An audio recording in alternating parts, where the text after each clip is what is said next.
Hi അപ്പോൾ ഒന്ന് വാഴക്കോട് വരെ പോകേണ്ട കാര്യം ഉണ്ടായിരുന്നു. വേറൊന്നിനല്ല, മോൾക്ക് കുറച്ച് ഡ്രൈ ഫ്രൂട്ട്സും അതുപോലെ നട്ട്സൊക്കെ മേടിക്കാൻ വേണ്ടിയിട്ടാണ് കേട്ടോ. അപ്പോൾ അതിൻ്റെ ഇടയിൽ ചോക്ലേറ്റ് വേണ്ടൊക്കെ ഭയങ്കര സൈഡ് വലിവായിരുന്നു കേട്ടോ. അവൾക്ക് അത് വേണമെന്ന് പറഞ്ഞിട്ട് വാശിയൊക്കെ പിടിച്ചു. അതിൻ്റെ ഇടയിൽ ഞാൻ ചെറിയൊരു ജെല്ല് മിഠായി ഇല്ലേ, ജെല്ല് അങ്ങനത്തെ ടൈപ്പ് ഒരു ക്യാൻഡി ഉണ്ട്, അത് മേടിച്ചു കൊടുത്തു കേട്ടോ.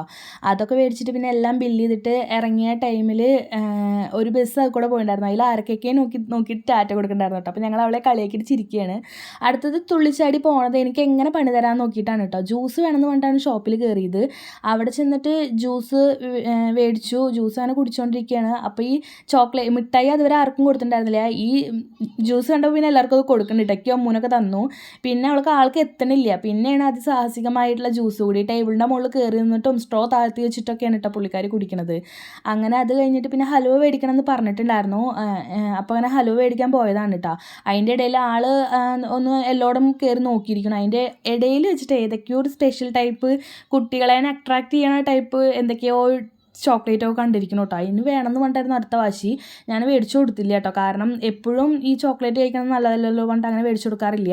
അത് കഴിഞ്ഞിട്ട് പച്ചക്കറി കടയിൽ കയറിയപ്പോൾ അവിടുന്ന് ഒന്നും വേണമെന്ന് പറഞ്ഞ് വാശി പിടിക്കില്ലല്ലോ പറഞ്ഞിട്ട് ധൈര്യത്തിൽ കയറിയതാണ്. പക്ഷേ ഒരു ചോളല്ലേ, അതും എടുത്തിട്ട് വന്നിട്ട് അത് വേണമെന്ന് പറഞ്ഞിട്ടായിരുന്നു കേട്ടോ അടുത്ത വാശി. പിന്നെ മീൻ മേടിക്കാണ്ടായിരുന്നു. മീൻ മേടിച്ച് പിന്നെ ഞങ്ങൾ കുറച്ച് നേരം അവിടെ നിന്നു. കാരണം വേറെ നല്ല ഗേറ്റ് അടിച്ചിട്ടുണ്ടായിരുന്നു കേട്ടോ. അപ്പോൾ അത് തുറന്നിട്ടുണ്ടായിരുന്നു. തിരക്ക് കഴിഞ്ഞിട്ട് പോകാമെന്ന് പറഞ്ഞിട്ട് വെയിറ്റ് ചെയ്തതാണ്. പക്ഷേ ഞങ്ങൾ വീണ്ടും അവിടെ എത്തുമ്പോഴേക്കും വീണ്ടും ട്രെയിൻ വരാനുള്ള ടൈമായിട്ട് വീണ്ടും ഗേറ്റ് അടച്ചു കേട്ടോ. അങ്ങനെ വീടെത്തിപ്പിക്കും 6 മണിയായിട്ടുണ്ടായിരുന്നു. അപ്പോൾ ടാറ്റാ.